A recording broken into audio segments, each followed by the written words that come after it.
À vous, mesdames et messieurs les représentants des autorités fédérales, cantonales, municipales, militaires, ecclésiastiques et académiques, qui nous faites l'honneur de votre présence, aussi fidèle que soutenue.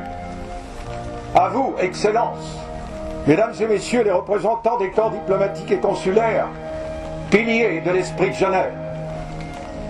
À vous, mesdames et messieurs les représentants des nombreuses sociétés amies d'ici ou d'ailleurs.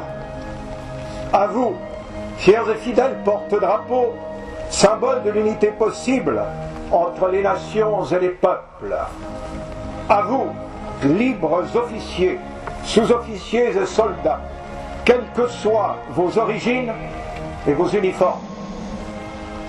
À vous, chers compatriotes, habitantes et habitants de Genève, et à nos hôtes de plus loin, qui venaient partager ce matin notre émotion.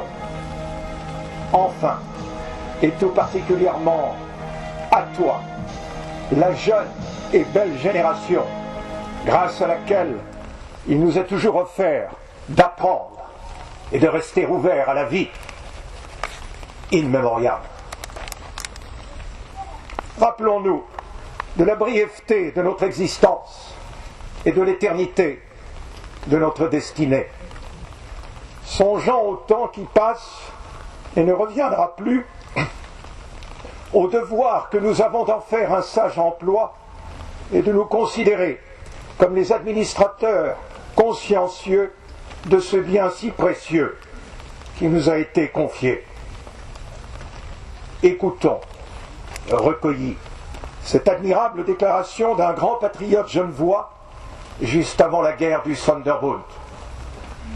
Je cite: Soldats, il vous faut sortir de cette lutte non seulement victorieux, mais encore et surtout sans aucun reproche. Il faut que l'on puisse dire de vous: ils ont vaillamment combattu lorsqu'il le fallait, mais ils se sont montrés partout humains et généreux. Je mets sous votre garde les enfants, les femmes et les ministres de la religion. Celui qui porte la main sur une personne inoffensive se déshonore et souille son drapeau. Les prisonniers, et surtout les blessés, méritent d'autant plus vos égards et votre compassion que vous vous êtes souvent trouvés avec eux dans les mêmes camps. Vous ne ferez aucun dégât inutile dans les campagnes et vous saurez supporter les privations momentanées que la saison peut apporter malgré les soins qui sont pris pour fournir à vos besoins. Fin de citation. J'ai nommé, mesdames et messieurs, le plus grand pacificateur de notre pays qui, en diverses circonstances graves, a été considéré comme l'unificateur de la Suisse et est à l'origine de notre drapeau, le général Guillaume-Henri Dufour.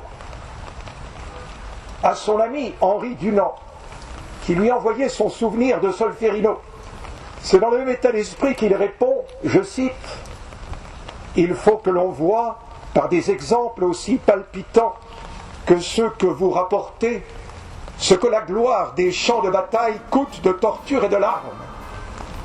On n'est que trop porté à ne voir que le côté brillant d'une guerre et à fermer les yeux sur ses tristes conséquences. Il est donc bon d'attirer l'attention sur cette question humanitaire. Fin de citation.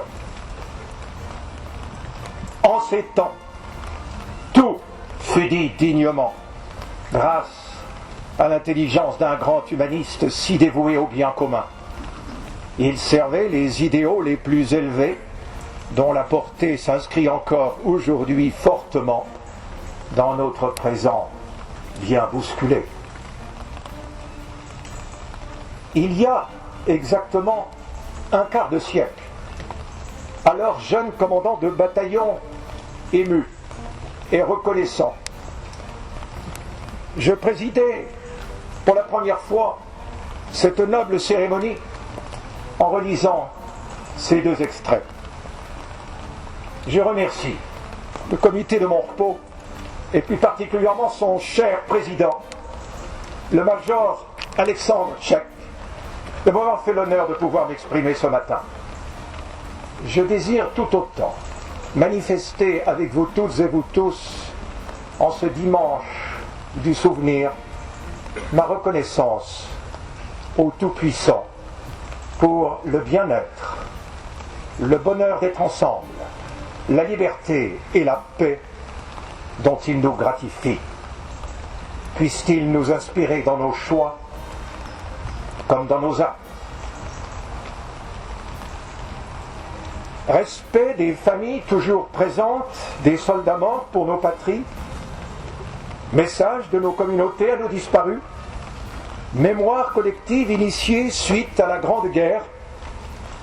Eh bien, associons-nous aux défunts des temps passés, comme d'aujourd'hui, des camarades, des amis de service, des proches ou des éloignés qui ne sont plus et qui ont accompli une vie terrestre faite de parenté, d'amour, d'amitié et de travail. Exprimons tout autant une pensée émue pour leurs familles et leurs proches dans la peine. Plus qu'une simple commémoration, nous sommes ici rassemblés en tant que garants et porteurs d'une histoire qu'on ne peut oublier et qui vient nourrir une profonde réflexion. Réflexion d'ensemble, certes, mais encore réflexion sur les liens d'amitié fraternelle qui unissent toutes les nations. La commémoration de ce matin n'aurait aucun sens si nous nous contentions de regarder en arrière. Elle ne peut en avoir que si nous nous mettons en mesure de communier pour construire un monde meilleur, pour que l'esprit de Genève soit proclamé, en particulier dans les trop nombreuses régions obscures de notre bonne vieille terre, enflammées par la destruction et la violence. Pour ce faire, Genève est une chance incomparable. La Genève internationale, en particulier, en tant que capitale cosmopolite de la conscience humanitaire, avec son statut de place forte de la gouvernance mondiale. Genève ne s'est jamais imposée par la force de ses armes, mais avant tout par la force de son esprit et des idées qui en sont issues. Notre cité a su, sait et saura toujours mettre son talent au service de causes qui concernent notre planète tout entière. Oui, Genève, cette pièce du puzzle helvétique où vit seulement moins d'un demi-million d'habitants, mais où pourtant, au niveau mondial, on y traite tous les jours de la santé, du travail, des télécommunications, de la météorologie, du commerce, de la propriété intellectuelle, du désarmement, des réfugiés, des migrations, des droits de l'homme, de la torture, pour ne citer que quelques-unes des très nombreuses organisations internationales gouvernementales ayant siège chez nous, à quoi il faut ajouter plusieurs centaines d'organisations non gouvernementales. Cette chance, nous ne pouvons qu'en être reconnaissants. Et cette attitude doit nous conduire à la conscientiser pour être pleinement responsables de celle-ci. Cette chance, c'est une richesse exceptionnelle. Puisse-t-elle pour toujours demeurer empreinte du sens de la tolérance, de l'invitation au dialogue et de l'hospitalité du cœur. Et cette richesse a une valeur non pas pour ce qu'elle représente, mais bien plutôt pour ce qu'elle signifie, tant il est vrai que la sauvegarde de notre monde humain n'est nulle part ailleurs que dans le cœur humain, la pensée humaine et la responsabilité humaine. Qu'il me soit encore permis aujourd'hui de vous citer cet extrait de l'émouvante proclamation du gouvernement de notre République du 29 avril 1919 à l'adresse du peuple de Genève pour lui annoncer solennellement la désignation de notre cité comme siège de la Société des Nations. Sans cette vénérable institution, l'unique forum mondial de discussion entre les États que l'actuelle Organisation des Nations Unies n'aurait jamais vu le jour. Je cite: « Peuple de Genève, apprête-toi à faire dignement ton devoir et à bien recevoir les autres illustres qui désormais te seront sacrés. Reste simple et selon les traditions, emploie-toi à bien servir l'humanité. Fais que, dans l'avenir, le nom de cette Genève que tu chéris soit toujours plus respecté et toujours plus aimé. Et maintenant, tous ensemble, faisons monter notre gratitude vers celui qui tient dans sa main les nations et qui les a inclinées vers une œuvre sans exemple dans les annales du monde. » Fin de citation.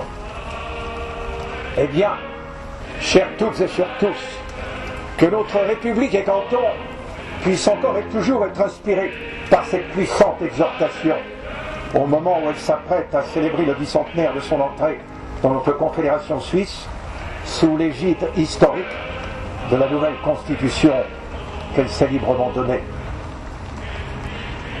Oui, chers compatriotes, habitantes et habitants d'ici et d'ailleurs, nous affirmons que nous voulons une Genève rayonnante, aussi ouverte au monde que fière de ses valeurs et de son héritage humaniste, spirituel, culturel et scientifique. In memoriam. L'idée que le sacrifice de nos disparus eût été inutile est absolument insupportable. Ils ont perçu qu'une paix juste et durable passait par la reconnaissance de la mémoire de l'autre. Puissions-nous, comme celles et ceux dont nous nous souvenons respectueusement aujourd'hui, pouvoir à la défense de nos pays demain grâce au prix que nous sommes disposés à payer pour notre propre sécurité. Notre engagement et notre fidélité à nos patries libres et affectionnées constitueront le plus bel hommage que nous puissions rendre à celles et ceux qui ont sacrifié leur vie au service d'un bien commun qui nous est si cher, la paix. C'est à Mère Teresa que, pour conclure, j'emprunte ces fortes paroles. La vie est une chance, saisis-la. La vie est beauté, admire-la. La vie est un défi, fais-lui face. La vie est un devoir, accomplis-le. La vie est précieuse, prends-en soin. La vie est richesse, conserve-la. La vie est un hymne, chante-le. La vie est un combat, accepte-le. La vie est une aventure, ose-la.